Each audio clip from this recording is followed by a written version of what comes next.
2024 সালের লোকসভা নির্বাচনের প্রাক্কালে একদিকে মুখ্যমন্ত্রী মমতা বন্দ্যোপাধ্যায় ঘাটাল মাস্টার প্ল্যান রূপায়ণের কথা জানান, ঠিক অন্যদিকে ঘাটালে দাঁড়িয়ে তৃণমূল কংগ্রেস প্রার্থী দীপক অধিকারীর সমর্থনে রোড শোতে অভিষেক বন্দ্যোপাধ্যায় ঘোষণা করেন দীপক অধিকারী তথা দেব ঘাটাল থেকে তৃতীয়বার জয়ী হয়ে সাংসদ হলেই রাজ্য সরকার নিজের কোষাগার থেকে অর্থ দিয়ে রূপায়ণ করবে ঘাটালবাসীর চির অপেক্ষাকৃত প্রকল্প ঘাটাল মাস্টার প্ল্যান।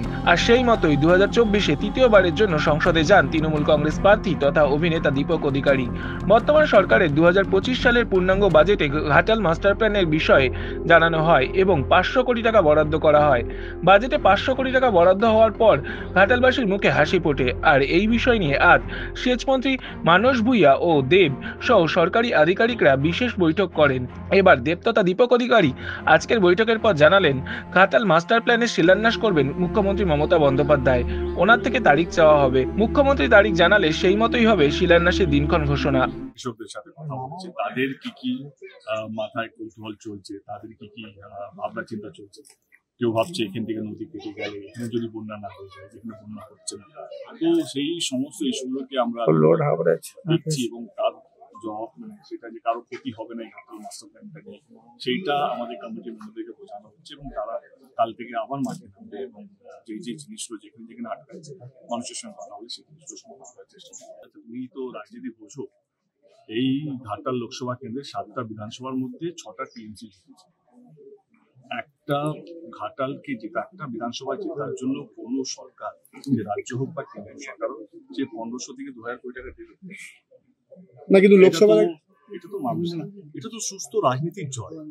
তুমি যদি একটা অন্যভাবে দেখো, এটা কিসের জয় হলো? এটা তো একটা ঘাটাল মানুষের দীর্ঘদিনের লড়াইয়ের জয়। আর একটা হচ্ছে সুস্থ রাজনীতির জয়, যে ভোটের আগে কথা দিয়েছিল এবং যে ভোট জেতার পর কথা রাখছে, এবং যে রাজনীতি হওয়া উচিত। কে আজকে ইলেকশন আগে যে যা ইচ্ছে দাবি করে, জেতার পর সেগুলো ভুলে যায়। কিন্তু আজকে একজন সরকার, একজন নেত্রী, রাজ্য সরকার সে কথা দিয়েছিলেন যে 2024-এর নির্বাচনের আগে তিনি আমাকে কথা দিয়েছিলেন। আমি যখন দাঁড়াবো না ভেবেছিলাম 2024-এ, তখন তিনি কথা দিয়েছিলেন যে ঘাটাল মাস্টার আমরা করবো যদি তুমি আরেকবার ভাবো। এবং আমার সত্যি কথা বলতে গেলে তখন আমি সত্যি ভেবে নিয়েছিলাম আর আমি দাঁড়াবো না। কিন্তু হয় না একটা লোভ, এই একটা সুযোগ যেখানে আমার মনে হয়, যেহেতু আমি ঘাটাল লোকসভা কেন্দ্রে 10 বছরের এমপি এবং আমি এখানকারই গ্রামের মানুষ, তো সেই জায়গাতে আমি জানতাম এই একটা সুযোগ যদি আমি যদি বিশ্বাস করি কে না করবেন, এই সুযোগে হয়তো ঘাটাল মাস্টার প্ল্যানটা হয়ে যাবে। এবং আমি সেই দিন বিশ্বাস করেছিলাম দিদিকে, এবং দিদি তার বিশ্বাসের কথাটা আজকে রেখেছেন। শুধু আমাকে কথা দেননি, তিনি ঘাটালে এসছেন, যেখানে যেখানে ওনারা মিটিং করেছেন, যেখানে যেখানে সে ঘাটাল হোক, দাসপুর হোক, পাঁশকুড়া হোক, আরামবাগ হোক, সব জায়গা থেকে মমতা ব্যানার্জি তিনি কথা দিয়েছিলেন। এবং অভিষেক বাবু তিনি এসেছিলেন, তিনিও আমার সঙ্গে মিটিং করে তিনিও কথা দিয়েছিলেন। আজকে জেতার 1 বছর এখনো শেষ হয়নি। একটা রাজ্য সরকারের পক্ষে এই সময় দাঁড়িয়ে 1500 কোটি টাকা শুধু একটা প্রজেক্ট, একটা ছোট্ট বিধানসভার জন্য, যেখানে 7টার মধ্যে 6টা সিট ওনার জেতা, এইটা ভোটের রাজনীতি নয়, এটা মানুষকে সুস্থ রাখা রাজনীতি। এবং এই রাজনীতিকে কথা দিয়ে কথা রাখা।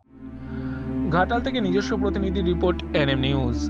আরও খবরের আপডেট পেতে সাবস্ক্রাইব করুন আমাদের ইউটিউব চ্যানেলটি আর বেল আইকনে ক্লিক করুন নোটিফিকেশনস পেতে।